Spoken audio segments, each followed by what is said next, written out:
Bonsoir, je suis Fatima Zahraba de Sofatou et je suis avec vous pour interviewer Youma Fall de Paydunia. Bonsoir Youma. Bonsoir Fatima. Comment ça va? Très bien. Alhamdoulilah. Je te laisse te présenter, nous parler de ton parcours s'il te plaît. Donc je suis Youma Fall, je suis la directrice exécutive et cofondatrice de Paydunia, une entreprise qu'on a cofondée avec 3 autres, camarades d'école en 2015. Et avant ça, on va dire, moi je suis ingénieure de conception en télécommunication de formation. J'avais lancé Wecho, qui est une plateforme éducative qui met en relation les différents élèves qui souhaitent échanger des livres. Donc ça a été vraiment l'une de mes premières entreprises formelles que j'ai lancées. Et avec cette entreprise, j'avais gagné le prix Digen Citic de l'année 2015, qui veut dire les filles dans les TIC. Et depuis, je peux dire, je lance plein d'entreprises. Donc j'ai vraiment à cœur tout ce qui est éducation et bien entendu droit des femmes. Donc globalement, c'est ça que je fais. Alors, plusieurs entreprises, on aimerait bien en savoir plus. C'était quoi la première aventure entrepreneuriale et qu'est-ce qui a suivi après? Alors, la toute première aventure entrepreneuriale, je me souviens, c'était encore à l'école. Et ce que j'avais fait, c'est que en dernière année, j'ai remarqué que lorsque c'était l'heure de la récré, donc on avait vraiment beaucoup de mal à trouver des trucs à manger. Donc, je me levais vers 4 h du matin, 5 h, et je faisais des gaufres. La nourriture, ça marche bien. Ouais, et donc, je faisais des gaufres et je vendais la pièce à 50 francs. Donc, au début, j'avais un investissement initial de 800 francs. Et j'ai pu vendre les gaufres à 2000 francs. Je me suis dit, ah là, il y a des marges. Hein. Et après, j'ai commencé à faire jusqu'à 10 000 de recettes par jour. Et puis, j'ai commencé à diversifier l'activité. J'ai mis à côté des petits fours, des fatayas, ce genre de trucs-là. J'ai mis de petites bouteilles de jus. Et comme on avait un bâtiment qui était là, j'ai trouvé une élève dans un autre bâtiment pour vendre dans son bâtiment. Donc, quand j'arrivais à l'école, je prenais mon petit bocal de gaufres que je lui passais pour qu'elle vende dans son bâtiment avec mon petit sac isotherme avec les jus. Et elle vendait dans son bâtiment et je vendais dans mon bâtiment jusqu'à ce qu'on commence à m'appeler pour les journées culturelles où je faisais, par exemple, des cuisines. Par exemple, pour la communauté mauritanienne, j'ai eu à faire des méchouis, des vermicelles. Et puis, je pense un jour, pendant que j'étais dans un hackathon, même ça me rappelle, on m'a appelé pour me dire, veux-tu faire le dîner de gala de l'école? Et je me suis dit, ça c'est un service traiteur. Je pense que ça a été vraiment la vraie première aventure entrepreneuriale que j'ai faite. Et après, d'autres ont suivi. C'était à quelle école? Non, je veux savoir. Je ne veux pas faire de publicité. Donc, non, moi, je suis au Fédéral. Mais c'était à Dakar. Bien sûr. Née, grandi, pur produit sénégalais. Ça, c'est moi. Okay. Donc, c'est une école supérieure, on va dire l'ESMT, l'École supérieure multinationale des télécoms. Et bien sûr, c'est là où j'ai fait mes classes et c'est là où j'ai lancé l'entreprise traiteur. Oh waouh! Et aujourd'hui, elle existe toujours ou pas du tout? Alors, malheureusement, mon activité me prend beaucoup de temps. C'est vrai que durant le Covid, j'ai eu quelques marchés. Donc, toujours dans les week-ends, je cherche les baptêmes et les mariages. Je suis très contente quand je les ai. C'est pas grave. C'est pas grave. Donc, je cherche toujours les week-ends, je cherche toujours les baptêmes et les mariages. Je fais aussi des cocktails d'entreprise de temps en temps. Donc, Paydunia aussi est un de mes clients. Pourquoi pas? Ce qui est très intéressant. Donc, ça continue, mais ce n'est pas une activité à temps plein. Ce n'est pas comme avant. Voilà, réellement. Eh bien, traiteur, CEO, madame est dans l'éthique, ça fait beaucoup de choses. Hein.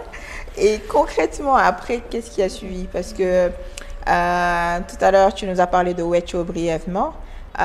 Qu'est-ce qu'il y a eu d'autre? Oh là, en fait, je veux dire vraiment, ma dernière année d'école a été une année de déclic où je me disais, ok, après, je rentre dans l'employabilité, je rentre dans le domaine du travail, mais qu'est-ce que je vais faire après? Et tout de suite, je me suis sentie et je me suis dit, il faudrait que je sois à mon compte. Donc, à l'époque, vraiment, on va dire, c'était vraiment l'année où il y avait eu plein de concours. Par exemple, avec Wecho, j'ai eu à gagner, j'ai été lauréate pour le prix de l'innovation numérique avec l'ONG Reach for Change et à l'époque Tigo. Sur la même année, je m'étais présentée avec des camarades de classe sur un autre projet, mais cette fois-ci de valorisation de produits locaux qu'on avait appelé Damba, qui veut dire panier en Wolof. On n'a rien gagné du tout. Mais c'est pas bien grave. Non, on avait gagné un prix d'Orange, je pense le hackathon d'Orange. Et encore la même année, on avait aussi présenté avec d'autres camarades de classe un autre projet qui s'appelait Gaussiwalo, qui était un projet dans la santé. Donc, pour dire la vérité, je pense que j'ai fait plein de projets. Certains ont survécu. Par exemple, Wecho, ça a vraiment arrêté en 2020 avec le Covid. J'ai eu à installer des points dans des écoles qui permettaient aujourd'hui aux élèves de pouvoir accéder à des livres. Donc, j'ai eu à recevoir aussi plein de dons de livres et je faisais une bibliothèque mobile où j'allais dans les écoles publiques et je mettais à disposition les livres. Donc, ça s'est vraiment arrêté avec le Covid où c'était de plus en plus difficile. Les élèves n'allaient plus à l'école. Donc, ça a vraiment été ça. Et je pense tout à l'heure, quand on discutait, tu as dit, tu as aussi fait l'IALI, c'est vrai. Lorsque je suis revenue du YALI, j'ai eu la chance, comme je postule à tout, d'avoir un grant, donc une subvention. Et avec cette subvention, j'avais lancé un projet de microfinance pour les femmes entrepreneurs. Donc, comme je le disais tout à l'heure, vraiment l'éducation et l'autonomisation des femmes, c'est vraiment ce qui m'intéresse. Et donc, pour cela, on mettait à disposition des montants. Ce n'était pas beaucoup, entre 25 000 et 150 000 francs CFA, qui permettaient à ces femmes qui n'étaient pas solvables du point de vue des systèmes financiers décentralisés, de pouvoir quand même avoir accès à des financements. Donc, pour donner un exemple, une femme à qui on a prêté 25 000, elle l'a utilisé pour acheter des détergents, Omo, eau de Javel, en gros. Et après, elle les a mis en petits paquets. Et elle faisait de la vente en détail. Et ça lui a permis de pouvoir rembourser le prêt et d'avancer. Une autre, elle a eu 75 000, elle a eu à faire du micro-jardinage. Il y en a d'autres, il y en a qui ont fait de la couture, il y en a qui ont fait le fameux poulailler. Donc ça ne peut pas manquer. Certaines ont fait dans des smoothies, dans des jus. D'autres ont fait du dropshipping. Donc, je pense qu'il y en a beaucoup qu'on a pu aider avec ce projet-là. Par contre, j'avais un objectif d'environ 300 femmes. Et avec le Covid, ça ne s'est pas fait. Donc, j'ai dû aussi... à combien?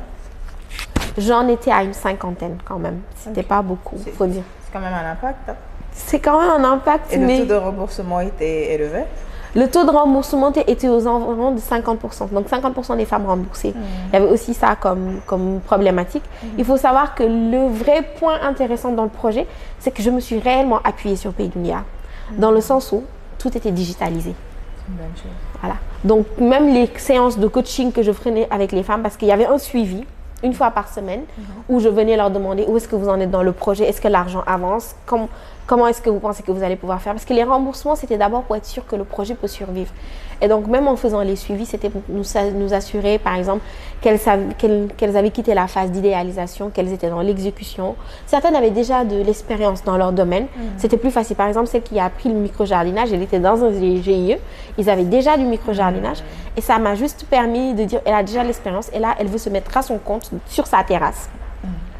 Donc, c'est comme ça que j'ai rencontré aussi des personnes formidables, des femmes vraiment battantes. Et le fait que ce soit digital, ça m'a surtout permis de ne pas me limiter à la zone géographique Dakar. Donc, il y en a eu à Mour, à Djurbel. Voilà. Donc, c'était vraiment un projet humainement très riche. Et j'aurais voulu pouvoir le continuer et l'amener beaucoup plus loin. C'est voilà. Très viable. Hein? Bah, ça nous permet de transitionner vers Paydunia. Comment est-ce que ça a vu le jour? Ça a commencé comment? Alors, Paydunia, il faut dire que le CEO actuel et moi et les autres cofondateurs, on était dans la même école. Vraiment, l'école, c'est un hub. Et donc, on était dans la même association estudiantine. Il faut dire, le premier jour où on s'est rencontrés, on était tous les deux en train de battre campagne pour le poste de président de l'association. Voilà. Je suis là avec ma petite chemise, ma jupe montée et je suis en train d'essayer de convaincre l'électorat qu'il faut me voter pour moi pour que je puisse nous mener à la victoire. Et donc, j'ai perdu. Oh, il a gagné. Il a gagné, il a été le président et j'étais la secrétaire générale. Et je pense que c'est cette année qu'on a commencé vraiment à travailler ensemble. Et donc, quand on était en train de travailler ensemble, il y avait un GIE de femmes qu'on accompagnait dans l'association. Et ce qu'elles faisaient, c'était de la transformation de produits locaux. Et leur plus gros problème, il était double, le financement et le réseau de distribution. Parce qu'aujourd'hui, il faut dire la vérité, trouver du harao à Dakar, c'est pas compliqué. On peut nous-mêmes faire le harao. Moi, c'est ma mère qui m'a appris à le faire. Donc, c'est pas compliqué. Mais si on est hors du Sénégal, au niveau de la diaspora, c'est une denrée rare et précieuse. Nos petites bouillies de mil là, le fondé, le lard, nous, on aime ça. Et donc, on s'est dit, on va leur faire un site web. Avec un site web, c'est clair, elles vont trouver de gros clients en dehors. Et là, on finit de développer le site web. À l'époque, on mène des ingénieurs là. On est vraiment dans notre carcan et on n'arrive pas à payer l'hébergement parce qu'on n'a pas de carte bancaire. Et donc là, finalement, on trouve quelqu'un qui accepte qu'on le paye via Western Union. Et après ça, on se dit, le site est prêt. Comment est-ce qu'elles font pour recevoir l'argent? Ça va être compliqué de recevoir les commandes chaque fois. On vous appelle, on dit, vous envoyez l'argent, il y a tel.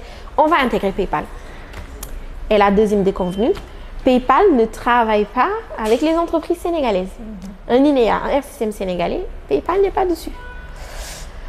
Et là, c'était aussi l'année 2013 où notre premier opérateur de mobile money s'installait au Sénégal, Orange Money s'installait au Sénégal. Et il y avait, par chance, le premier directeur de Orange Money qui était aussi un prof à l'école. Et c'était le prof d'Aziz, l'actuel CEO. Et là, il s'est dit, mais voici la solution à nos problèmes purement africains. Et ça va permettre aussi à d'autres entrepreneurs qui sont potentiellement nous, nous on est vraiment les entrepreneurs, de pouvoir aussi collecter leur argent, de pouvoir aussi se faire rémunérer parce que l'argent c'est le nœud de la guerre. Et donc c'est vraiment de là qu'est partie l'idée de PayDunia. Après ça a été son sujet de fin d'études en 2014, il a soutenu un an avant moi et on a commencé à travailler, puis les partenariats ont suivi.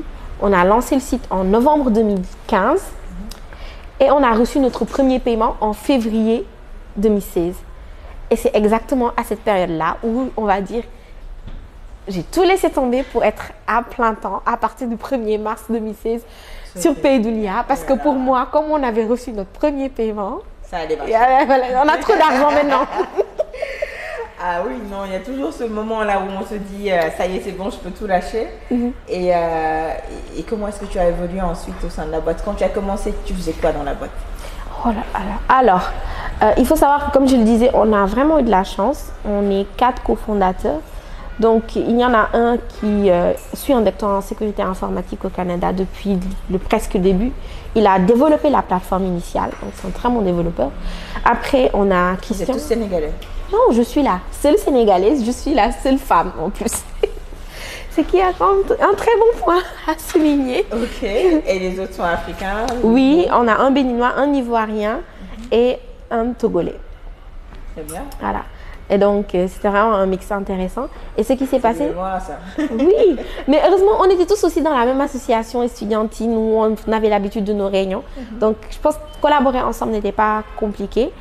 Et au début, moi, je gérais vraiment, je pense, l'aspect vente parce que pour je ne sais quelle raison, Aziz m'a convaincue que j'avais le petit truc pour essayer de convaincre les gens.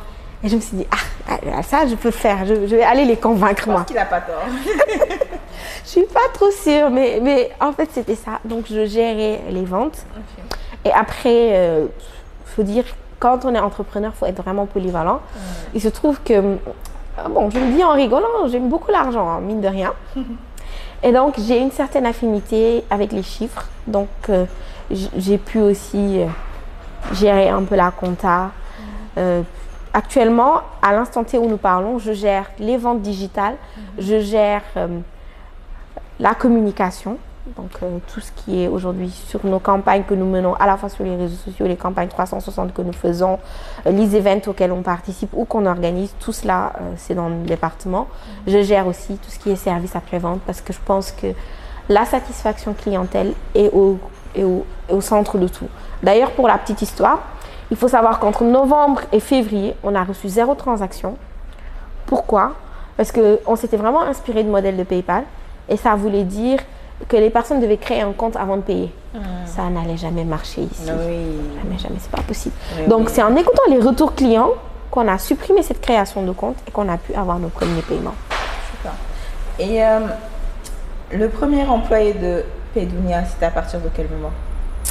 Alors, on va dire que, comme je le disais, dès qu'on a vu l'argent, on s'est dit c'est la bamboula, nous. Mais on a quand même été très précautionneux. On a toujours travaillé avec parcimonie. Donc, on a commencé par prendre un stagiaire. Enfin, une stagiaire qui était aussi une... 2016. Ok. Dès qu'on a vu... Vous avez pris la stagiaire, vous aviez des locaux. Alors, par chance, on était dans un espace de coworking qui est tout proche d'ici même d'ailleurs. On est resté dans la même zone. Et donc, l'espace de coworking, on l'a eu grâce à, on va dire, nos talents de négociateurs, surtout Aziz. Parce que ce qui s'est passé, c'est qu'on a offert un service de création de sites web et autres aux propriétaires qui, en échange, nous offraient 3 à 6 mois de location gratuite dans leurs petits locaux. Et on avait 2 petites tables là, dessus, dans leur espace, leur open space. Vous avez un grand plateau. Et combien d'employés aujourd'hui, Paydunia? Alors, aujourd'hui, on est une 60aine. Wow. Sur, on va dire, 3 pays de présence, mais on est sur quand même 5 pays. Donc, sur 5 pays, lesquels? On est au Sénégal, au Bénin, en Côte d'Ivoire, au Burkina, au Togo. Et bien sûr, il y a le Mali, mais on ne communique pas encore. C'est juste à cause aussi de toutes les sanctions qu'il y a actuellement. Donc, je sais que... C'est compliqué. Voilà. Donc, on est au Mali, tous les partenariats sont là, mais comment on ne peut pas faire de virements internationaux? Voilà. Et concrètement, aujourd'hui, si on te disait quelle a été l'évolution de Paydunia, quels ont été vos accomplissements depuis 2015, comment est-ce que tu nous résumerais l'aventure Paydunia? Et à partir de quel moment est-ce que c'est passé de 4 cofondateurs et une stagiaire à 60 employés, quand même, c'est beaucoup? Wow. Voilà, à partir de quel moment serait vraiment compliqué? Parce que, en fait, il y a quelque chose dont peut-être les gens ne communiquent pas très souvent, mais les entrepreneurs sont dépressifs. Hein. Il n'y a pas d'autre terme. On passe tous par un moment où on dit on abandonne tout, on laisse tomber. Ça ne peut pas manquer. Non, je co-signe. Voilà. Et donc, ce qui nous a vraiment aidé, c'est que nous, on était quand même plusieurs. Donc, quand quelqu'un avait le moral au plus bas, quelqu'un d'autre pouvait le faire remonter. Et donc, on va dire jusqu'en 2017. 2017 a été le moment où on a signé un client, on va dire, systémique. Donc, c'était vraiment un gros client qui faisait de très, très gros flux et qui nous rapportait beaucoup d'argent. Et donc, c'est vraiment à ce moment-là qu'on a pu recommencer les gros recrutements. Je pense, en 3 mois, on est passé, par exemple... Parce qu'à un moment, on avait même dû arrêter la stagiaire en question pour des défauts de paiement parce qu'on n'avait plus d'argent. Nous-mêmes, on ne se payait plus.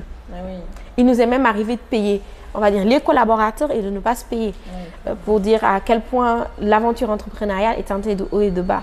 Et donc, vraiment, en 2017, fin 2017, c'est là où on a commencé à recruter. Et en 3-4 mois, on est passé 3 à 15. Et depuis, les recrutements sont là, quoi. Est-ce qu'il y a eu des investissements que vous avez acceptés, des investisseurs? Alors, c'est une excellente question parce que d'un point de vue des professionnels, on n'a pas reçu d'investissement.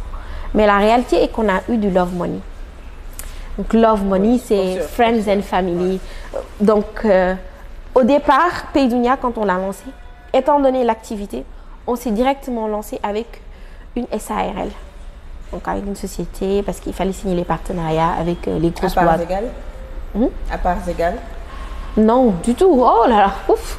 Ah, parce que vous êtes 4. Hein? Ces discussions, négociations, je aussi, j'étais le parler. Mais on a quand même, je pense avec le temps, on a vraiment réussi à très bien gérer. Je pense que c'est difficile de se lancer à parts égales. Tout à l'heure, j'ai parlé de mes autres aventures entrepreneuriales. Et je pense que c'était parce qu'il y avait tout le temps personne pour avoir le dernier mot. C'est vrai, c'était important. C'est hyper compliqué. Donc, c'était pas le cas. Mais ce qu'on a pu faire avec Paydunia quand on s'est lancé avec l'entreprise, qu'on a pu avoir nos collaborateurs, c'est que ça a été vraiment un cheminement. On a passé des moments où on a failli fermer, où on n'avait plus d'argent. On a eu l'argent de certains amis. Et peut-être qu'on va faire aussi une levée de fonds, rencontrer des VC. Vous n'avez jamais fait de levée de fonds, donc vous n'avez jamais dilué votre actionnariat. Là, c'est les 4 mêmes. C'est nous plus notre mentor. Vous et votre mentor, d'accord, très bien.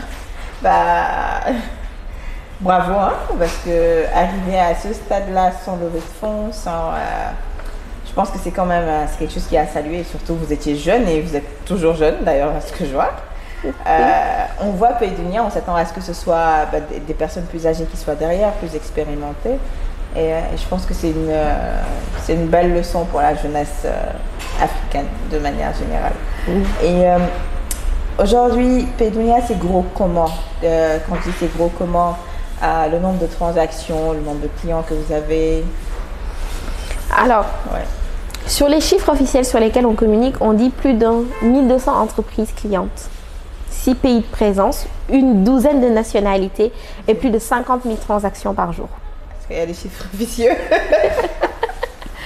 Non, parce qu'en fait, la réalité est que c'est des chiffres qu'il faut tout le temps mettre à jour. C'est vrai. Alors, il faudrait peut-être que je me lève, parce que des fois, nous, on dit 50 000 transactions par jour, mais il nous est déjà arrivé d'avoir 150 000 transactions dans une journée. Donc, après, on s'assied, on fait une moyenne, voilà, sur une période, un trimestre, une année, voilà. Ben, on va parler de ces transactions-là. Je pense que là, je ne suis pas ancienne cliente, je suis cliente en latence. Je vais dire ça comme ça. Que je suis, Paydunia, c'est quand même 3% de frais. Ça se voit que ça fait longtemps que vous n'êtes pas là. Ça fait longtemps. Très, hein, parce que c'est 2%. C'est bon, c'est une bonne nouvelle. Mais on est content de savoir ça déjà. D'accord, 2% de frais. Ok, c'est quand même beaucoup plus raisonnable. Parce que moi, je me rappelle qu'à l'époque, on avait arrêté parce que c'était 3%, c'était quand même beaucoup pour nous. Parce qu'ensuite, c'était pas les seuls frais qu'il fallait supporter. Il y avait nous, la personne qui nous faisait le site internet, donc bien sûr qui prenait parce que c'était le marketplace, donc c'était compliqué. Et je pense qu'on se retrouvait avec à peu près un plus de 4% de frais et c'était hors de question pour nous. Concrètement aujourd'hui, comment est-ce que vous démarchez et gardez vos clients? Vous dites que c'est 2%. Et par rapport à aujourd'hui ce qui se fait sur le marché, vous êtes les moins chers, plus chers, alignés? Alors, moi, je n'ai qu'une seule et unique politique et je ne le cache pas. C'est une histoire que je raconte vraiment à beaucoup de mes clients quand ils me disent c'est trop cher. Je leur dis c'est trop cher par rapport à quoi? Là, en écoutant votre histoire, je comprends que c'est trop cher parce que vous aviez d'autres frais. Mais aussi, il faut comprendre que nous, dans notre position d'agrégateur, on a le service et on le revend. Donc, on met une marge dessus. Et cette marge, elle est justifiée parce que tout simplement, on a aussi des structures de coûts, on a des serveurs à payer, des collaborateurs, c'est une entreprise. Il y a tout ça. Et donc, moi, ce que je dis tout le temps à mes potentiels clients qui sont récalcitrants sur le prix, je leur dis combien vous arrange. Et j'essaie de discuter avec eux pour comprendre pourquoi c'est cher pour eux et pourquoi nous, on ne peut pas descendre en deçà d'un certain seuil. Ensuite, ce qu'il faut comprendre, c'est comme si aujourd'hui vous décidez d'installer un climatiseur chez vous. Vous appelez une personne qui vous installe le climatiseur, il vous dit ok, moi 5 000 francs, je vous l'installe. Et vous appelez une société qui a de l'expertise dedans, qui vous donne par exemple 1 an de maintenance, qui donne tout ça, et vous dites voici, moi la facture elle va s'élever à 50 000 pour l'installation. Mais vous dites mais il y a quelqu'un qui me le fait à 5 000. La qualité n'est pas la même. Le service n'est pas la même. Mais vous voyez pourquoi il vous a mis au commercial? Pourquoi Aziz vous a mis au commercial? Non, c'est que... Aziz au commercial, pardon. Non, mais en fait, c'est que c'est difficile des fois d'exprimer, mais parce qu'aujourd'hui, déjà, pour donner un exemple, on a un SAV disponible 24 heures sur 24, 7 jours sur 7. Et ça, c'est que c'est des personnes qui font un roulement qu'on a dû mettre en place. C'est un investissement. Aujourd'hui, on a des clients qui nous ont quittés. Parce qu'il faut dire la vérité, hein. C'est moins cher, ils partent quelque part. Je suis très contente. Hein. Okay, et qu'ils reviennent. Il y a moins cher. Il y a moins cher. Okay. Ou bien il y avait moins cher. Parce qu'aujourd'hui, j'ai dit c'est 2%, parce que c'est 2% au Sénégal. Mais la vérité est que, comme je l'ai dit, on achète le service et on le revend. Par exemple, sur Wave, on est à 1%. Bon, je ne veux pas faire de publicité, mais voilà. Parce que ça dépend de à combien est-ce qu'on l'achète. On ne cherche pas à être millionnaire sur les dos des clients. Ça, il faut être vraiment très, très transparent. D'ailleurs, on dit assez modestement, mais c'est que quand on nous vend le service à 2,5% et qu'on le revend à 3% et quelqu'un nous appelle pour nous dire c'est cher, mais j'ai envie de pleurer. J'ai envie de lui dire 0,5%. Il y a de quoi? Il y a de quoi. Il y a un client qui était venu, il a dit mais oui, moi vous m'avez facturé, il faut diminuer, il faut diminuer. J'ai dit combien vous avez fait depuis le début? Je tire le reporting. Il avait fait, imaginons, un volume d'environ 1 million. Sur les 1 million, on lui avait facturé 30 000 francs CFA. C'est ça qu'on lui a coûté. 30 000 francs sur 1 million. C'est les 3%. Ouais. C'est extraordinaire. Hein? Ouais, bon. Je pense que, comme on disait plus tôt, ça dépend également de tous les challenges que le client a en face de lui. Concrètement, aujourd'hui, j'imagine que vous n'avez pas aussi que des clients qui sont dans le secteur formel, vous avez également des clients qui sont dans le secteur informel. Comment est-ce que ça se passe? Alors, nous, il faut savoir qu'on a pris la sécurité très au sérieux. Donc, vous verrez même sur nos locaux, il y a quelque part écrit la sécurité est l'affaire de tous. On fait faire des formations, on fait faire plein de choses. Donc, on a un département risque et sécurité qui a mis en place un KYC et une due diligence. Donc, quand le client vient, il crée le compte, il remplit le KYC avec son formulaire. Donc, s'il n'a ni NINEA ni RCCM, on demande au moins sa carte d'identité pour l'identification de la personne. Et donc, ce qu'on a récemment mis aussi en place, c'est que c'est vraiment à l'image du mobile money. C'est qu'en deçà d'un certain seuil, on ne vous embête pas. C'est-à-dire, c'est comme quand vous ouvrez votre wallet mobile money, vous pouvez faire jusqu'à 200 000 ans. Vous n'avez pas besoin de vous enregistrer, pas de carte d'identité ni rien. Mais si vous voulez aller au-delà, vous allez vous déplacer, vous donnez votre carte d'identité. Et c'est la même chose avec les entreprises informelles. On peut être informel jusqu'à un certain point, mais on ne va pas laisser une entreprise informelle faire des centaines de millions. Donc, c'est plutôt dans ce sens-là. Donc, on accepte les entreprises informelles, mais voilà. Et donc, vous travaillez aussi avec des multinationales? Alors, je ne sais pas si je peux les citer. Non, peut-être pas les citer, c'est pas grave. Bien. Pourquoi pas? Mais aujourd'hui, parmi nos clients, on a DP World, Dubai Port. On a VFS Global, qui gère les visas. On a, je pense, sur les multinationales, c'est vraiment les plus grosses avec de bons référencements. On travaille aussi avec les assurances. Hein. On a Sunu, on a AMSA, on a Sanlam. Donc, on a vraiment une diversité des clients. Comme on a vraiment des auto-entrepreneurs, on a aussi de grosses multinationales. Mais on essaie vraiment de satisfaire tout le monde. Même à 10 heures, vous appelez votre gestionnaire de compte, le problème ne se règle pas, il m'appelle moi. Et je fais « Allô, oui, est-ce que je peux vous aider ?» Pas de souci. Franchement, ouais. Pour ça, en tout cas, je sais que vous avez été très, très efficace pour avoir été votre cliente moi-même. C'est Fatoumata que j'ai plus fatiguée, mais vraiment été au taquet. Et aujourd'hui, est-ce que vous avez un advisory board? Comment est-ce que ça marche? Oui, d'accord. C'est quoi? Déjà, vous êtes toujours une SARL, ça n'a pas changé? Alors, on a changé en cours de chemin, on est devenu une SAS, une société par action simplifiée, c'était plus simple.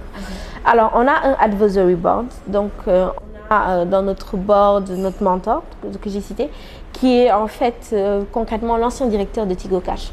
Donc, étant donné qu'il était dans le domaine du mobile money, c'était vraiment un bon investissement.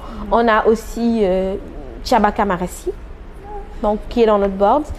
C'est vraiment en fait une personne, on va dire une sommité dans tout ce qui est comptabilité. Donc, elle apporte son expertise en nous accompagnant, en nous conseillant, en nous guidant. Et les boards, c'est une fois par trimestre où on vient, on fait des rapports, on nous challenge sur tous les points, voilà. Et on le fait depuis 2020. Ok. Et est-ce que ça... J'imagine que ça a eu un impact quand même assez positif sur votre façon de faire. Oui. En fait, aujourd'hui, je pense, on a quitté cette mentalité. C'est vrai qu'il y a eu un changement structurel. On est passé d'une start-up où facilement, peut-être on était peut-être plus agile, je ne sais pas trop, mais où il n'y avait pas nécessairement de process. Là, je pense que quand vous êtes arrivé, vous avez vu quelqu'un, il a pris vos noms, on vous a donné des badges, il n'y avait pas tout ça avant. Voilà, donc ça a été beaucoup plus structuré et ça, c'est vraiment la partie visible de l'iceberg, c'est que sur tous les domaines, sur tous les départements, tout a été beaucoup plus structuré. On a mis en place, et l'organigramme aussi a été modifié plusieurs fois, a été revu, validé, voilà. Et on travaille aussi par budget, c'est-à-dire on va voter sur l'année, combien d'argent on prévoit faire, combien surtout on prévoit dépenser sur le budget. Parce que le budget, c'est l'objectif de combien on veut gagner. Et ça permet de piloter l'activité. C'est-à-dire, tu sais à quel moment où tu n'es pas sur la bonne voie, comment est-ce que tu fais pour te redresser. Et tout ça, c'est vraiment merci au board.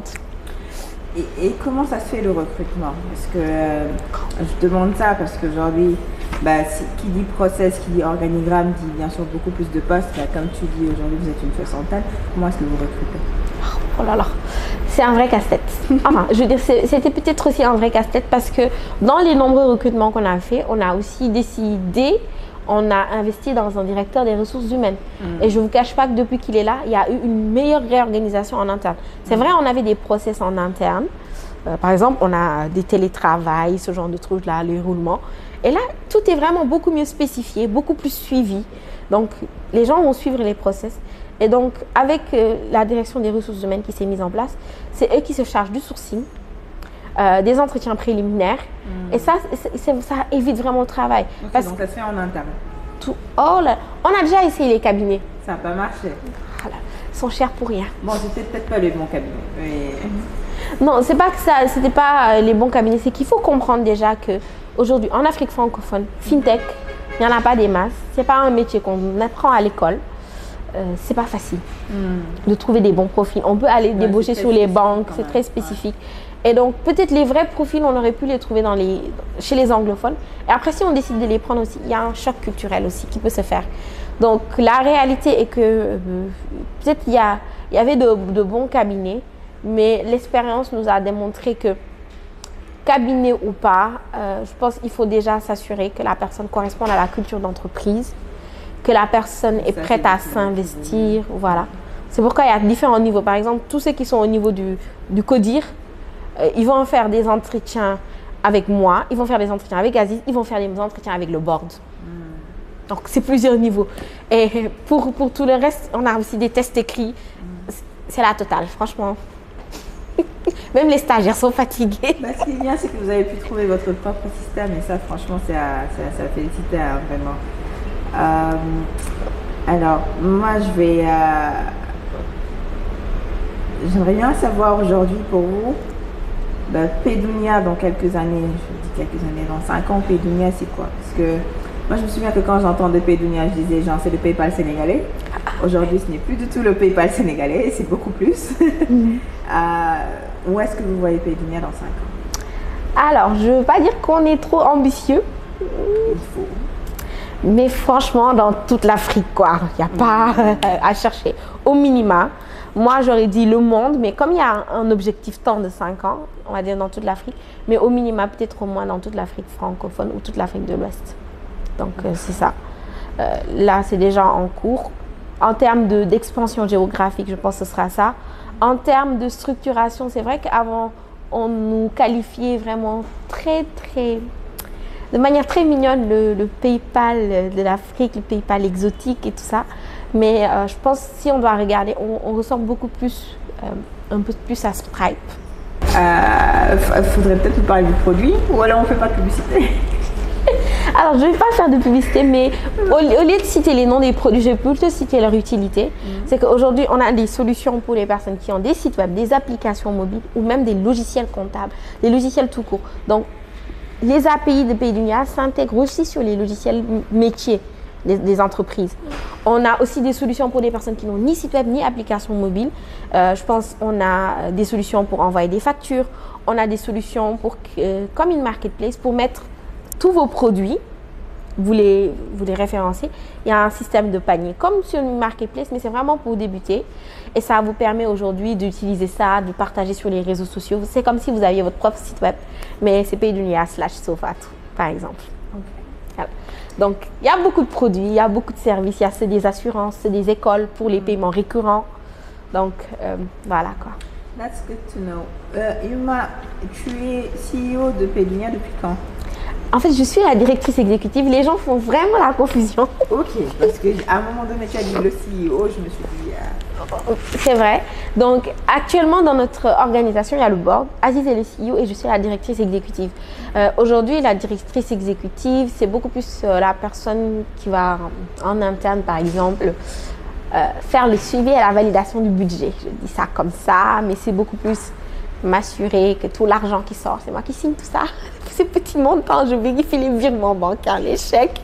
Okay. C'est vraiment un travail bureautique. C'est pas plus un travail de directrice administrative, c'est financière, non?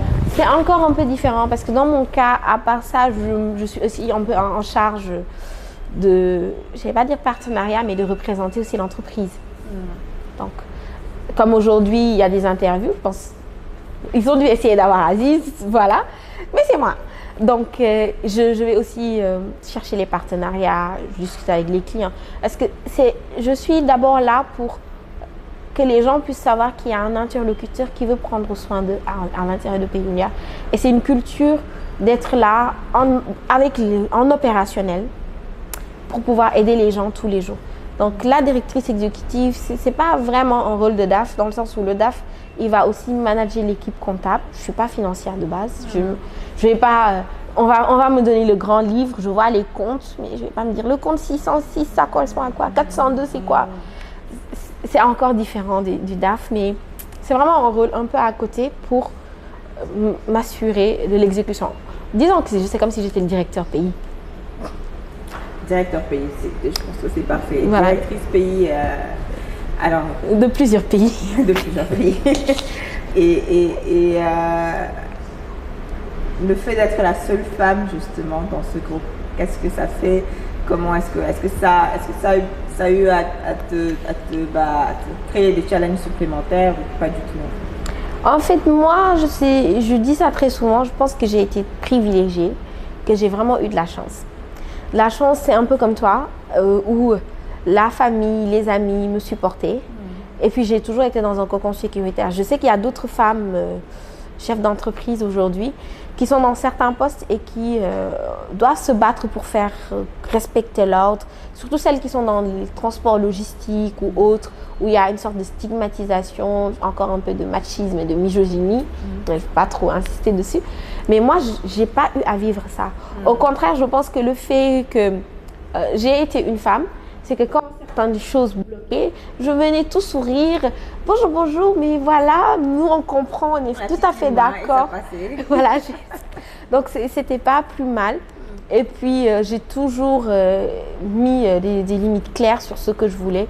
Et je pense que ça aurait pu devenir un problème si à chaque fois que quelque chose se faisait, je me braquais ou j'étais susceptible. Mais je cherchais toujours à désamorcer la situation. Et si la personne voulait insister, je savais lui faire dire ce qu'elle n'a pas dit, dans le sens où elle va laisser tomber. Et c'est très facile. C'était super intéressant. Merci beaucoup, Yuma. Bravo en tout cas pour déjà tout ce que Paydunia fait, tout ce que Paydunia est déjà.